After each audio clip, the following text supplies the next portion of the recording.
want to begin by saying to you that before I got ready to come today, I got in the shower, took a shower, there's plenty of hot water. I drove here and I didn't get stopped by anyone asking for a passport or had to show identification. I can go to the grocery store, there's plenty of food on the shelves.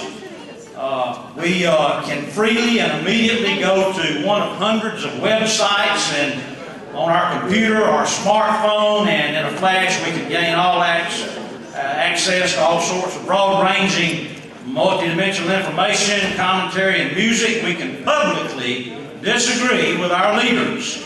We can worship where and when the Spirit so moves us, and we can choose our friends from among a myriad of cultures, faiths, creeds, and skin colors. We can do all these things and much more because many of you and many of your parents, your grandparents, brothers, sisters, aunts, uncles, friends in uniform made a commitment to stand up for what is right, what is decent, and what is good about America. I'm talking about men and women who have earned the coveted title of veteran. And since we're mostly standing already, if you're a veteran, raise your hand, please. All right, give them an applause, please. I'm told that we have 21 classmates who are veterans. That included 2 ladies. Brenda Bird, who is deceased, and Beverly Harris. Is Beverly here? Her flight was delayed. Her flight was delayed. Okay. All right. Today we have soldiers deployed on 800 bases in more than 70 countries. We have 9,800 soldiers in Afghanistan, 4,800 in Iraq, 4,000 in Kuwait. We have soldiers in Pakistan, Djibouti. We have 40,000 in Germany. We have 50,000 soldiers in Japan, 28,000 in South Korea. We have men and women deployed all around the globe. The sun never sets on the stars and stripes. I want to recognize particularly our deceased veterans, and we have 12. And if you would please, when I call these names, if you could, let's just be silent when I call these names. These are the class of 66 deceased veterans. Brenda Bird, Paul Austin, Jackie Slate, Ricky Below, Dennis Roberts, Charles Steed, Louis Teddy Fielder, Robert Greer, Jimmy Harris, Randy Helms, Ronnie Mathias, and Dale Etheridge. We had 3. Kenneth Blair. I'm getting there. We had 3 veterans that were killed in Viet Nam.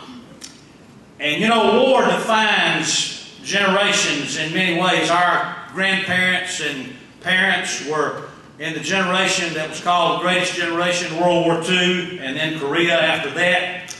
Our generation had Vietnam, and our children now have the global war on terror. Corporal Edward A. Moldavan, B Troop, 1st Squadron, 1st Cavalry, Americal Division, United States Army, Vietnam, was killed in action on 27 October 1967 in Quang Trang Province. Specialist 4, Kenneth Ray Blair, F Company, 51st Infantry Regiment, Ranger, 2nd Field Force, was killed in action on 12 August 1968 in Tay Ninh, South Vietnam. PFC Stanley Eugene Charlie Company, 1st Battalion, 4th Marines, 3rd Marine Division, was killed in action 28 February 1969 in Qua Trang, South Vietnam. I'd like to read a partial post that I got off Kenneth's page on the virtual wall on the web. It says this, and this can apply to all 3 of these gentlemen. He never rose to wealth or fame. He simply lived and simply died.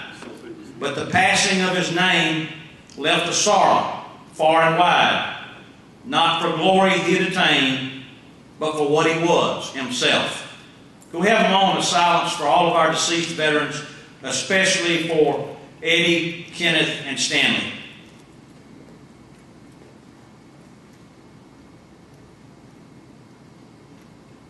Thank you very much.